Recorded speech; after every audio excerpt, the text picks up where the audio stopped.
देख रहे हैं गोरखधंधा अब्रार कुरैशी के साथ।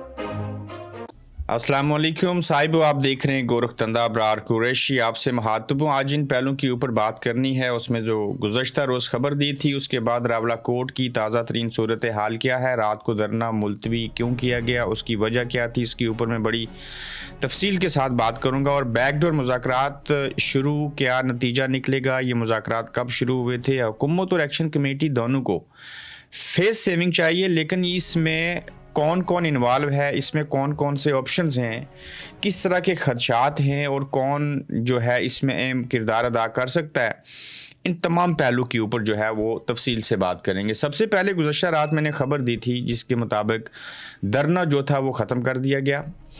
उसके बाद ये भी बताया था कि सिक्योरिटी खदशात के पेश नज़र ऐसे किया गया। इस वक्त जो ताज़ा तरीन सूरत हाल है वो मैं बयान कर दूं, फिर उसके बाद मैं आता हूँ कि सिक्योरिटी खदशात का जो हमने लफ्ज़ इस्तेमाल किया था उसके पीछे कहाँ से सिक्योरिटी का खदशा था, अपनों से, गैरों से, किसी थर्ड पार्टी से, या क्या मामला थे। इस वक्त लोग दरेक के मकाम के ऊपर ग्राउंड में दोबारा से जमा होना शुरू हो चुके हैं, बल्कि किसी हद तक जो तादाद है वो बढ़ती जा रही है। जुमा की नमाज के बाद कहा यह जा रहा है कि लोगों की तादाद में अच्छा खासा इजाफा हो जाएगा। देखिए, सहाफ़ी का काम है खबर देना, रिपोर्ट करना। रिपोर्टिंग और ख़बर ये थी उस वक्त जब धरने की जगह के ऊपर एक भी बंदा नहीं था, वो चले गए थे, तो धरना इसलिए कहा गया ख़त्म हो गया। दोबारा शुरू हुआ या कहा था जब होगा तो आपको बता देंगे, अब दोबारा से धरना शुरू हो चुका है। उस सारी गुफ्तगू में जो सिक्योरिटी खदशात का या खदशे का मैंने लफ्ज़ इस्तेमाल किया था वो सुन लीजिए। देखिए, थोड़ी बैकग्राउंड चेक कीजिएगा। जब उमर नज़ीर कश्मीरी साहब को गोली लगी, ज़ख्मी हुए, उनके साथ जो उनके साथी थे, जानजेब या औरंगजेब जो भी उनका नाम था, वो शहीद हुए, उनकी जान चली गई। उसका इल्ज़ाम अलग बात है कि उमर नज़ीर कश्मीरी साहब ने मुस्लिम कॉन्फ्रेंस और साका मंजीद और दीगर लोगों का नाम लेके कहा कि इन्हीं लोगों ने उस तरह से काम किया है। देखिए, अगर वो हादसा हो गया था तो वो थोड़े लोग थे, धरना ख़त्म करके एहतजाज करके वापस जा रहे थे, तो रात को तो वहाँ पे हज़ारों की तादाद में लोग थे।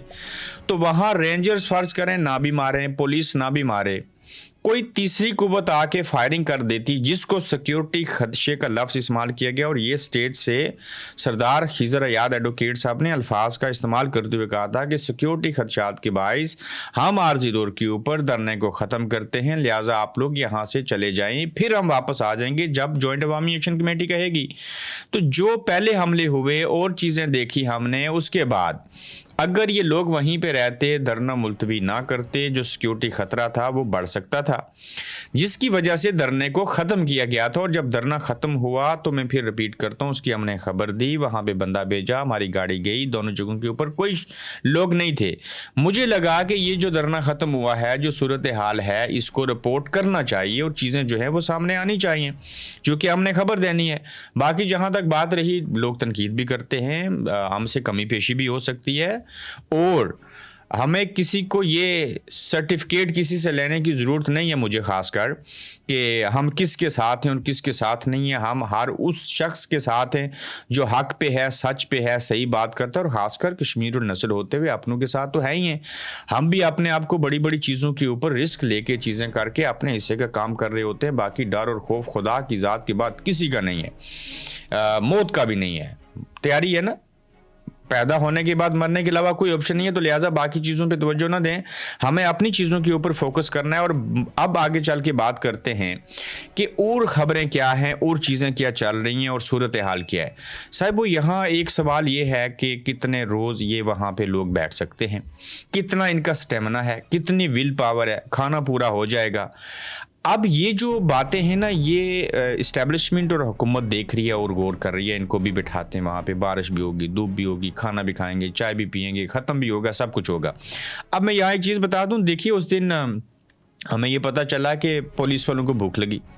वो मुजफ्फराबाद के शहर में है, सॉरी रावलाकोट। उन्होंने रावलाकोट की शहरों की दुकानें खोल के, ताले तोड़ के खुद से राशन खा लिया। ये ऐसी ऐसी खबरें भी आती हैं जो कि हकीकत होती है। फिर आप एक और सवाल सोच रहे होंगे, साहिब वो फ़ोन बंद, इंटरनेट बंद, हमें कौन बता रहा है, कोई इल्हाम हो रहा है? ये फ़ोन भी बंद हो, इंटरनेट भी बंद हो जाए, लोग आस पड़ोस में भी ना जाएं, तो आपको पता है फिर भी बात हो जाती है। मेरे पास कोई वायरलेस नहीं है, वाकी टॉकी नहीं है, एक चीज़ का नाम है सैटेलाइट। बाकी इंटरनेट बंद है ना, देखें वहाँ से लाइव कवरेज आ रही है, हमारी टीम भी पहुँच रही है, इंशाल्लाह वो भी लाइव कवरेज करेंगे।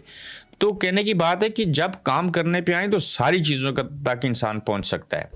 2 पहलू हैं जो मैं आपको बताना चाह रहा हूँ, बैकडोर मुज़ाकरात और इसका नतीजा क्या निकलेगा, हुकूमत और एक्शन कमेटी को फेस सेविंग कैसे मिल सकती है, और इसमें किन चीज़ों के ऊपर गौर किया जा रहा है। देखिए, बैकडोर मुज़ाकरात बारोज़ बुध शुरू हुए थे, जुमेरात और आज जुमा है। अब मैं फिर एक और बात याद आ रही है, जब गुज़श्ता रोज़ की सुबह को रेंजर्स ने कहा गया फायरिंग करके जो कि हुई, उसमें एक नौजवान शहीद हुआ और बाकी जो 17 लोग हैं ना ज़ख्मी हुए थे। मैं अब आपको खुली डुली बातें बताता हूँ। वो पलंदरी के अस्पताल में उनको रखा गया, वहाँ से उन्हें कहा गया ये शदीद ज़ख्मी है, इनकी हालत बुरी है, हम इलाज नहीं कर सकते, तो उनको इस्लामाबाद भेजा गया। सुने अस्पताल का नाम, पिम्स में है। मुझे खुद वहाँ से फीमेल और मेल ने ऑडियो मैसेज भेजे हैं, दिखाया है, चीज़ें बताई हैं। सिर्फ हम उनसे बात इसलिए नहीं कर सकते कि उनका फिर इलाज नहीं होगा अगर वो मीडिया पे बोलें और सारा कुछ। पेट में गोलियां लगी हैं, टांगों में गोलियां लगी हैं, किसी को पता नहीं किस किस जिस्म के हिस्से में गोलियां लगी हैं और बेदर्दी से गोलियां लगी हैं।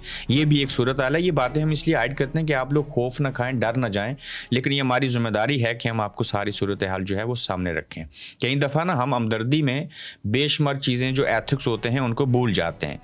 अब जो मुज़ाकरात बुध से शुरू हुए हैं उसमें जो लोग शामिल हैं साहिब वो ब्यूरोक्रेट हैं, रिटायर्ड जजेस हैं, और मुज़ाकरात किसी हुकूमत से नहीं हो रहे, हुकूमत को कोई नहीं पूछ रहा, सदर वज़ीर आज़म को कोई शख्स नहीं पूछ रहा।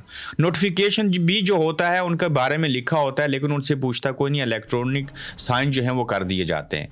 अब जो जॉइंट अवामी एक्शन कमेटी के लोग हैं, आपने देखा होगा बड़ी अच्छी स्पीच की उमर नज़ीर कश्मीरी साहब ने, वो कुछ चीज़ों को समझ चुके हैं। शौकत नवाज़ मीर साहब हैं, ये 2 लोग इसके अंदर इन्वॉल्व हैं, और तीसरे आई थिंक राजा अमजद साहब हैं। अब इनसे फ़ोन के ज़रिए बात होती है, इनको बताया जाता है, पैगाम रसानी होती है, और फिर इस्टेब्लिशमेंट और ये ब्यूरोक्रेट और जजेस जो हैं वो आपस में मुज़ाकरात कर रहे हैं, हुकूमत का कोई लेना देना नहीं, माज़रत के साथ। अब देखें कि जब मुज़ाकरात हो रहे हैं तो ये देखा जा रहा है कि हुकूमत को भी और इनको भी फेस सेविंग कैसे दी जाए। देखिए, मसला 12 सीटों का है ना, आदि करें, उन पे इलेक्शन करवाएं ना करवाएं, उनका वोट इधर दर्ज ना हो, तो मुख्तलिफ ऑप्शंस तो है ना, लेकिन साथ में वो इंतज़ार कर रहे हैं कि ये धरना कब तक चलेगा, इनको बैठने देते हैं, देखते हैं आगे चल के क्या करते हैं। ज़ाहिर है इंसान है तो इनकी भी एक दिन कैपेसिटी ख़त्म हो जाएगी, जैसे पाकिस्तान के अंदर धरनों में ऐसे होता रहा। साथ में आप देखिए कि जो 177 FIR पहले ख़त्म कर दी गई थी, वापस ले ली गई थी, अब दोबारा से नोटिफिकेशन करके वो तमाम बहाल कर दी गई हैं। अब ये भी सोच रहे हैं कि जॉइंट अवामी एक्शन कमेटी के ऊपर प्रेशर डेवलप करने के असूल के लिए वो जो सब्सिडी दी थी बिजली और आटे के ऊपर, या सेहत कार्ड भी डिस्कस हो रहा है, पता नहीं वो किस हद तक लॉन्च हुआ था, उसका भी नोटिफिकेशन करके वो ख़त्म कर दिया जाए, जिसके ऊपर 112 अरब रुपए यकीनन जो सब्सिडी है वो देता है पाकिस्तान की वफाकी हुकूमत। तो वो प्रेशर डेवलप कर रहे हैं। अब इस सारे अमल के दौरान ये भी देखा जा रहा है कि एमरजेंसी के हालात भी पैदा हो सकते हैं, बड़ा फसाद भी हो सकता है, लोगों की जानें भी जा सकती हैं। देखें, ये जिनके बच्चे मर गए ना, जो शहीद हो गए, इनको सारी ज़िंदगी ना मैं सपोर्ट कर सकता हूँ, ना जॉइंट अवामी एक्शन कमेटी वाले, ना हुकूमत वाले। किसी का कुलौता था, किसी का कोई और था, जिसकी भी जान गई है नहीं जानी चाहिए थी, किसकी गलती से गई है वो भी नहीं होना चाहिए था, कौन जिम्मेदार है ये आज तक तयन नहीं हो सका। तो लिहाजा बात तो ये होनी चाहिए ना कि सांप भी मर जाए, लाठी भी बाज जाए, कुछ हो जाए। तो इस सारे अमल के दौरान जो इस्टेब्लिशमेंट है उसकी अपनी पॉलिसी है, जो हुकूमत है वो बेबस है, यहाँ पे उससे तो कोई पूछता नहीं। जो जॉइंट अवामी एक्शन कमेटी है वो अपने हिस्से का काम कर रही है और उसके साथ अवाम की सपोर्ट जो है वो शामिल है। अब ये देखना होगा कि मुज़ाकरात जो हैं उसके अंदर किस हद तक दोनों को फेस सेविंग मिलेगी। 6 सीटें, बाकी मामलात पहले भी तो कहा ना 6 रख लो, 6 ख़त्म करते हैं, फिर और चीज़ें भी डिस्कस हुई। तो कहने की बात यह है कि चीज़ें आगे बढ़ रही हैं, सारा कुछ हो रहा है। और आप देखें जैसे वो 177 FIR का मैंने जिक्र किया, आटे और बिजली की सब्सिडी की मैंने बात की, अगर ये नोटिफिकेशन उन्होंने दोबारा से करके ये चीज़ें ख़त्म कर दी तो ये लॉन्ग टाइम के लिए नुकसान भी हो सकता है। देखें, रियासत हठधर्मी दिखाएगी, एक्शन कमेटी भी अगर हठधर्मी इसी तरह दिखाती रहेगी तो फिर वो कौन है मिडल मैन जो इनके साथ बैठ के बातें तय करेगा और सब चीज़ें होगी। अब आ जाए आखिरी नुक्ता जिसको आप साहिबो मुझे सुनते रहें। मेरा कंसर्न ज़ाती तौर के ऊपर अपनी सोच समझ बुझ के मुताबिक ये है, निज़ाम ये रहना चाहिए, असेंबली रहनी चाहिए, MLAs रहने चाहिए, वज़ीर रहने चाहिए, हुकूमत रहनी चाहिए, रियासती स्ट्रक्चर रहना चाहिए। कोई इमरजेंसी नहीं लगनी चाहिए, आर्टिकल 256 और किसी को एडमिनिस्ट्रेटर या गवर्नर के इख्तियार दे दें। यही निज़ाम चाहिए, इसी के अंदर रहेंगे, यही जॉइंट अवामी एक्शन कमेटी रहेगी, प्रेशर डेवलप करेगी, चीज़ों को इसी निज़ाम के अंदर रह के ही ठीक किया जा सकता है। मैं मिसाल देता हूँ, मैं एक सहाफ़ी हूँ, मैं एक प्रेस क्लब के अंदर हूँ, मुझे लगता है प्रेस क्लब वाले काम ठीक नहीं कर रहे तो मैं प्रेस क्लब के अंदर से रिज़ाइन कर देता हूँ, उसको गंदा समझ के। मैं जब उस प्रेस क्लब को गंदा समझ के छोड़ देता हूँ तो मुझे वो बुरा लगता है, तो मैं अगर उसको छोड़ दूंगा तो फिर मैं उसको कैसे ठीक करूंगा?